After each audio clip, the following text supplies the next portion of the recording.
Cada época tiene su filosofía y parece que los clásicos estoicos resurgen con fuerza desde que esta retahíla de criptobros y gimbros que florecen en las redes los interpreten a su manera, ¿no? A Marco Aurelio, a Séneca, a Epicteto y demás.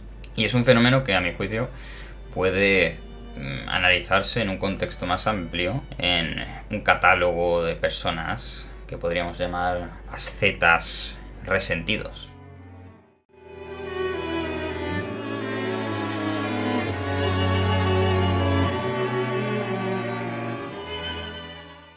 El estudio que Barthes plantea en torno al fenómeno del discurso amoroso sin duda parte del presupuesto fundamental de su extrema soledad. Él mismo lo dice al comienzo del libro. Dice lo siguiente Barthes, y ahora lo comentaremos. La necesidad de este libro se sustenta en la consideración siguiente. El discurso amoroso es hoy de una extrema soledad. Es un discurso tal vez hablado por miles de personas, quién lo sabe, pero al que nadie sostiene. Está completamente abandonado por los lenguajes circundantes, o ignorado, o despreciado, o escarnecido por ellos, separado no solamente del poder, sino también de sus mecanismos, ciencias, conocimientos, artes. Cuando un discurso es de tal modo arrastrado por su propia fuerza en la deriva de lo inactual, deportado fuera de toda gregariedad, no le queda más que ser el lugar, por exiguo que sea, de una afirmación. Esta afirmación es, en suma, el tema del libro que comienza, Fragmentos de un discurso amoroso. Efectivamente, es un libro que no trata del amor en pareja, ni del amor tal y como se concibe socialmente de forma genérica y práctica en la convivencia, ni muchísimo menos, sino del discurso de los sujetos más románticos, estilo Werther, que llega a suicidarse, y por supuesto no correspondidos, porque en el momento en que hay una correspondencia del amor, este discurso cambia radicalmente. La mayoría de figuras no se puede sustentar a partir de ese punto. Entonces, el análisis de figuras que se pueden extrapolar más allá de este tipo berciano es justamente el que vamos a cometer en esta ocasión, de la mano de la figura de la ascesis. ¿A qué nos referimos entonces exactamente con esta figura?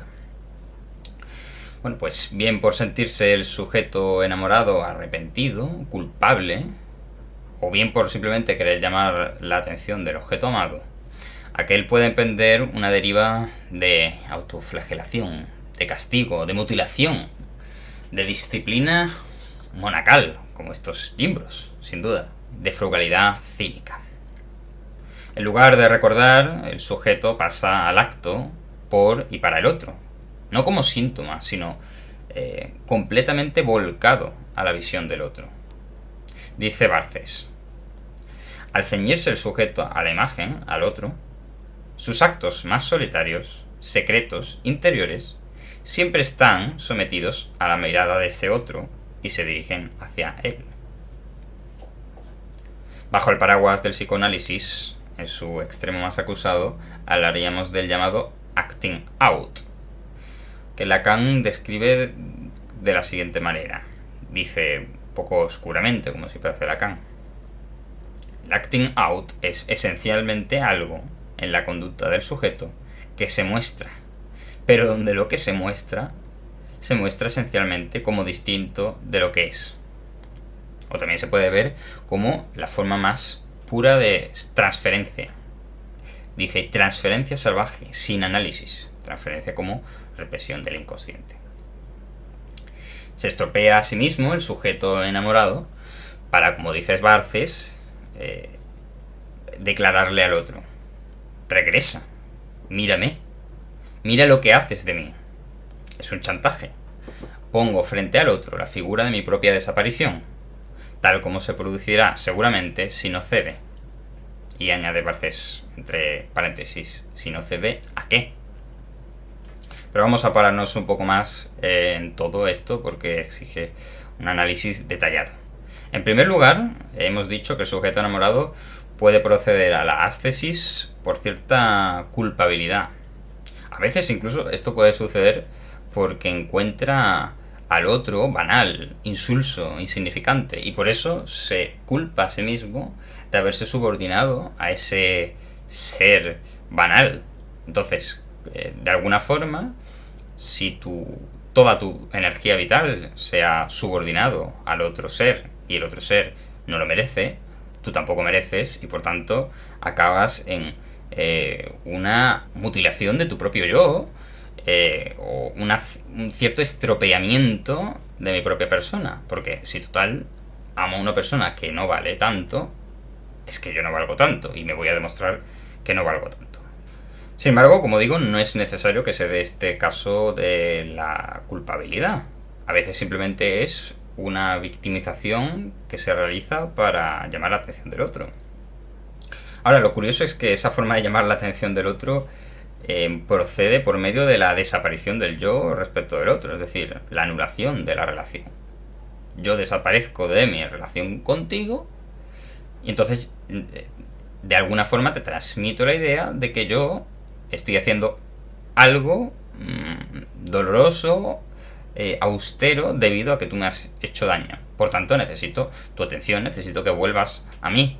Entonces, ese proceso casi de entrenamiento militar, aunque lo pasas a solas, distanciado del otro, lo haces por llamar la atención del otro, precisamente por tu ausencia. Es un fenómeno muy interesante. Este es el caso clásico de los Jimbro. En fin, sucedáneos de los o partícipes de los Red Pill, los Black Pill, toda esta serie de supuestos ex-incels que hablan de todas las pills menos las que les gustaría que tomaran sus novias. Sí, ahorro, trabajo duro, una mentalidad pseudo-capitalista, porque en el fondo están subordinando sus fines vitales a los medios para conseguirlos. Ellos no consideran que el ahorro en sí mismo sea un fin, simplemente se subordinan al proceso productivo. Ellos mismos se convierten en medios productivos, sus fines se convierten en meros procesos productivos de los otros. Esa es la forma de ástesis moderna. Sin embargo, no nos confundamos. Por supuesto que a diferencia de lo que pensarán los clásicos estoicos a los que constantemente citan, su último fin es tener a alguien con que follar, tener una novia, lo que le gustaría haber tenido a Bercer, a pesar de que el modo de acometerlo fue el peor posible.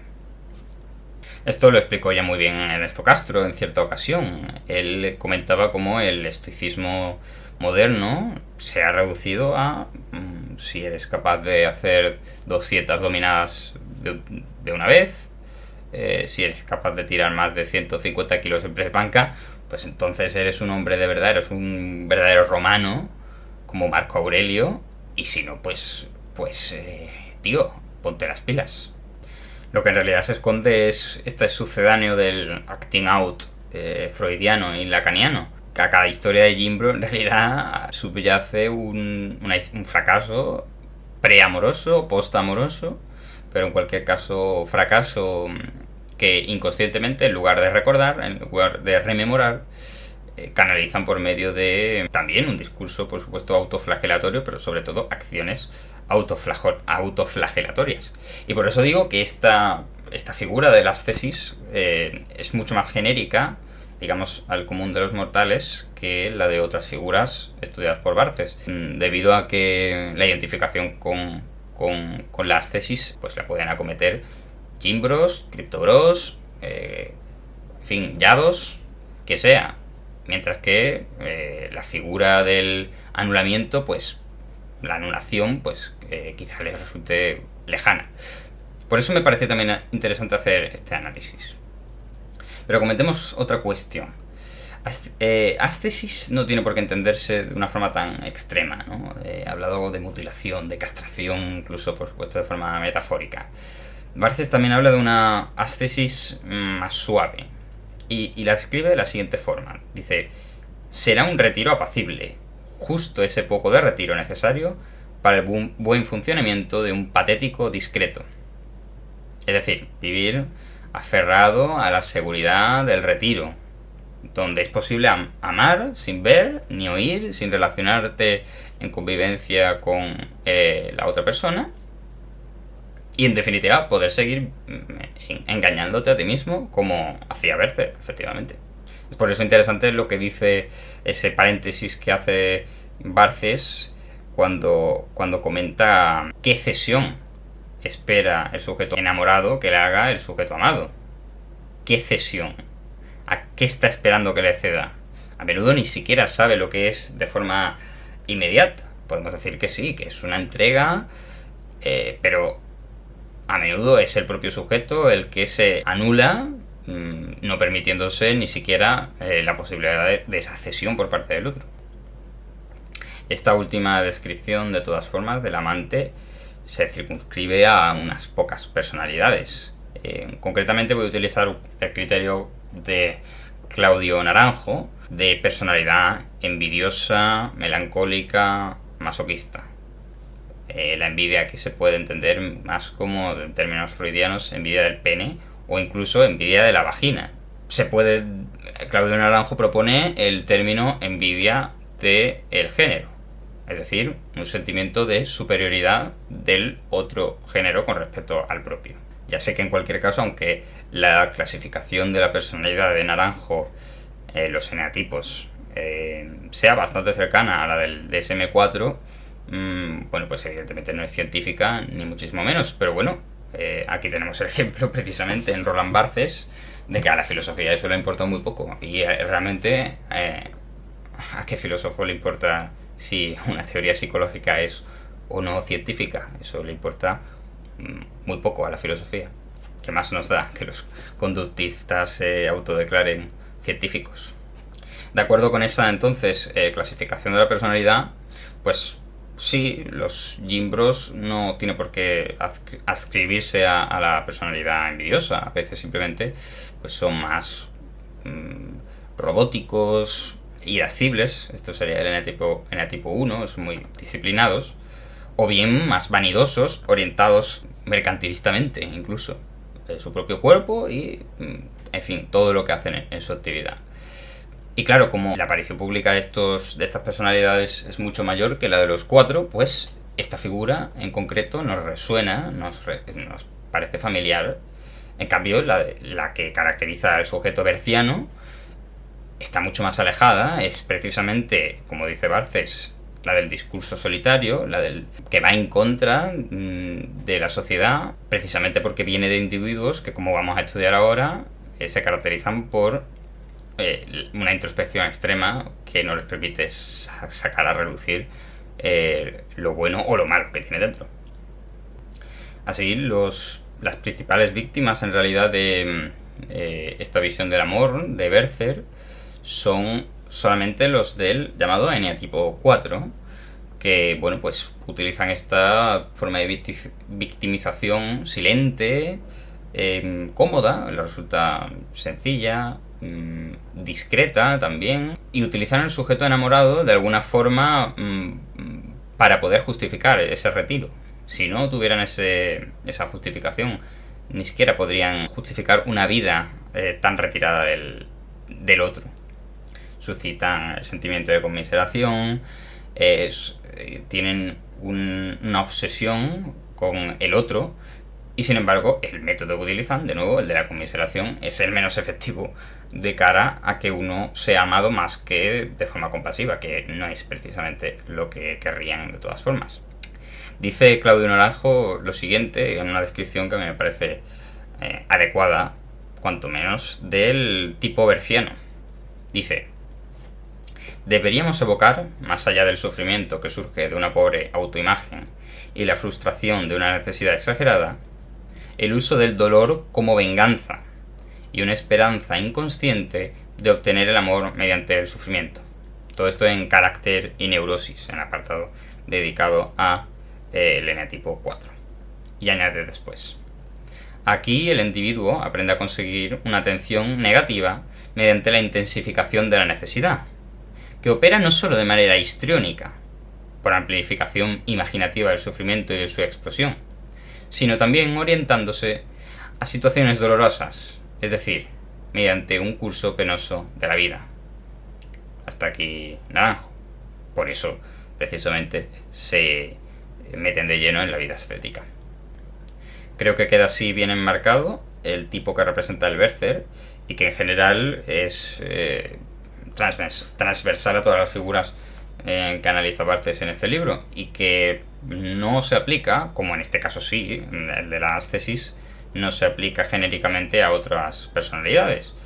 De todas formas, bueno, pues he de admitir que esto era quizás un ajuste de cuentas con estos neoestoicos, pseudo interpretadores de Marco Aurelio, pero en cualquier caso me parecía interesante pararme brevemente a analizar cuál es la figura que representa el discurso amoroso que estudia Barthes, porque no es cualquiera. Entonces nos vemos en el próximo vídeo con alguna figura más estudiada por Barthes, ya que esta en realidad le dedica una paginita solo.